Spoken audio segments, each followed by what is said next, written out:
So this is another post by Shawn Barker, and I think it's really interesting because, okay, so it says many people claim that the carnivore diet is no better than any other diet that removes ultra processed junk food. And in a previous video, I said a lot of the nutrition information, they are testing vegans or Mediterranean or any of those. They're testing them against the standard American diet. And as I said back then, I could literally eat dirt and it'd probably be better for me than eating a standard American diet because it's full of refined carbs, refined sugars, and they put God knows what into the food. So, yeah, of course, everything's better than the standard American diet, okay? Like everything's better than your whole plate being white, ultra processed foods. How many of you that have seen great results on carnivore were already on a clean, balanced diet without junk food before going carnivore? Okay, so I went carnivore for about 5 months last year. Before that, I was trying to do the 30 plants a week things. I was doing full of nuts and seeds and whole grains and all of this kind of stuff. And I was really not eating very much. The odd day I would have maybe something ultra processed, and I really wasn't eating sugar. I was eating honey and fruit and all of these kind of things that would substitute for that. My stomach was destroyed. I literally was a slave to my bathroom every morning. Um, Nuts don't agree with me anyway, but it was just it was a lot. I was getting all of the nutrients I thought I needed. I was getting from mostly plant food, so I was adding in all these different plants and eating the rainbow and all this kind of stuff. It just destroyed my stomach. Um, I don't think it's necessarily the carnivore diet or the keto diet that is going to make the difference for me with my mental health. I think it's the fact that when you get into ketosis and you become fat adapted, you start to reproduce your mitochondria healthier, more numerous, and you get rid of the old mitochondria. You get completely rid of almost completely rid of any inflammation in the body, whether that be in your brain or in your joints or whatever, if you're arthritis or anything. It's it's that basic fundamental thing that I'm trying to say is that this is about metabolic health, and that's what the metabolic psychiatry group are trying to say. It's about your metabolism. It doesn't really matter how you heal your metabolism, as long as you heal your metabolism, you get your metabolism working right. And the easiest way to do that, to get into ketosis and stay in ketosis, is by cutting out almost all carbs from your diet. And you cannot eat ultra processed foods and things like that usually and stay in low enough ketosis so that you are completely fat adapted and you are following the ketogenic therapy model. So that's the easiest. Some people have food allergies. There's no denying that. Some people, like eggs, are part of the carnivore diet, and some people can't eat eggs. Like some people do go extreme because they have no choice, because they're allergic to something, okay?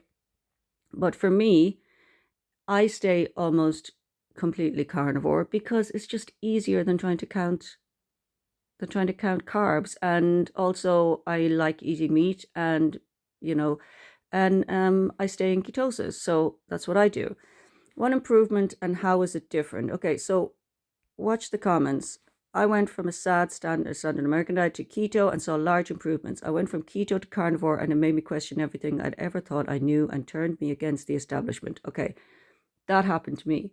So I was keto for like 2 weeks or something, and I just thought like, oh, I have no idea if I'm in keto. I didn't have a keto mojo at the time. I have no idea if I'm in ketosis. I have no idea what I'm doing. I have no idea how much 20 or 30 grams of carbs is. So I went carnivore. And the fact that I was like still going to the bathroom, actually it cleared up all of the previous problems I had with my stomach, because like you just don't produce this. Like when you go from eating 30 plants a week full of nuts and seeds and grains to eating carnivore, like it drastically changes your bathroom habits. Like it's because you just absorb meat mostly. There's very little waste. So there was no, I mean, obviously you had the whole, I think what someone called the disaster pants, like you've got your couple of weeks of adjustment or whatever, but it, like I was no longer, um my whole morning was no longer dictated by the bathroom. um I honestly believe our problem in the US, with mental health problems being rampant, autism, heart attacks, cancer, and a broken healthcare system, are mostly caused by our food supply. I've seen too much to think differently. I actually would agree with that. Like my family, it's really funny because they're all like, okay, so everything that you thought was good is bad, and everything you thought was bad is good. And I was like, well, you explain how in the last 3 months I've lost 5.5 inches of visceral fat around my stomach by eating fat.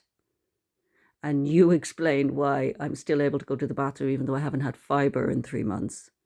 And you explain why suddenly everybody's telling me, my God, you don't look as stressed as you usually look. You don't look as consumed in your brain as you usually look. And I'm going out more because I'm a husband agoraphobic and you're usually happy. You explain that, because the only thing that I've changed that's different is my diet. Everything else is the same. And they kind of all started, yeah. But it's a hard pill to swallow unless you actually really see the results yourself. I was on a gluten-free paleo for many years, went carnivore 2 years ago, and that's when my joint inflammation. Um, and that's what, and if I've cleared. Okay, so again, gluten-free paleo would still allow you to have quite a few plants. You see, this is the problem with it. Carnivore they call the great elimination diet because you cut out everything and then you can slowly start adding things back. I think you can get quite scared to start adding things back if you've seen really good results on carnivore. So it might have just been like one thing that you were eating that was kind of inflaming you a little bit because you have a bad reaction to it. But you've cut out everything and you don't really know which one of those things it was unless you start reintroducing. And a lot of people, if they're happy, they don't want to mess with that, and that's fair enough, but it doesn't necessarily mean that it's all plants for everybody. Like that idea just doesn't make sense. Everybody's different. That's why you have to experiment, and you have to give these things a go for at least 3 months and see what happens. And you have to give it time. These people make internet videos for going on carnivore for 2 weeks. All you've basically got is 2 weeks of diarrhea like that, and extreme exhaustion. Like you're just doing it, and then they say, oh, carnivore diet's awful. Well, yeah, because you did the detox. That's all you did. You didn't actually get any of the benefits of autophagy or anything.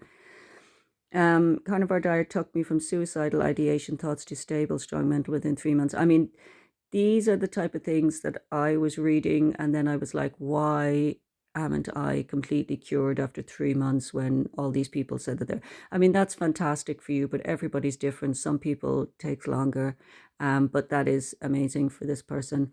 Gum health improved. You get a lot of that. Much easier to lose weight and maintain weight. Absolutely. Built muscle, simpler lifestyle, less food obsession. That's true. Way Yeah, no pursuit of recipes and ingredients to recreate dishes someone's love. I've just spent the last 2 weeks doing that, and it's all nonsense.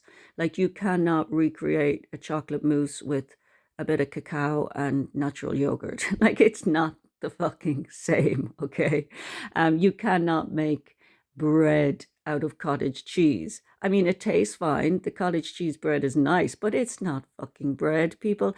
And at this point, I just go, you know what?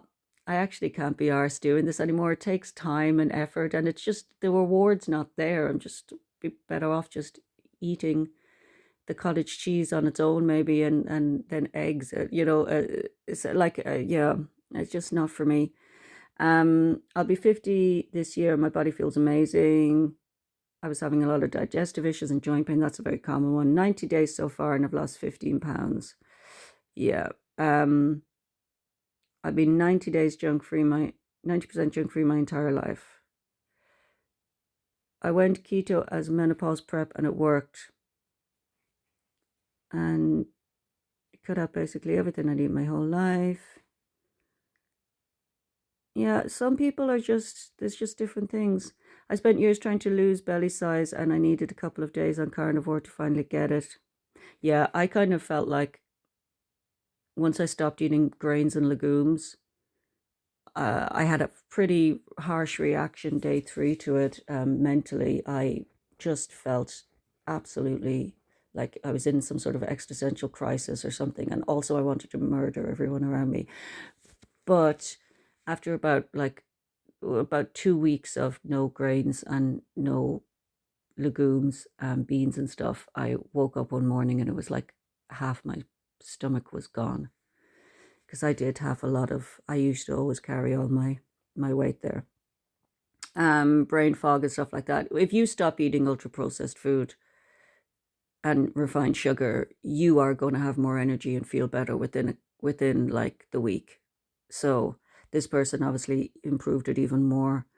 So anyway, look, there's 51 comments there. I don't think that anybody has to be anything. And Dr. Georgie Eid will talk about that. Like, I will work with whatever you want to eat, but we'll find a way to get you into the ketosis and keep you there. It has to be sustainable. If carnivore is sustainable for you, that's brilliant.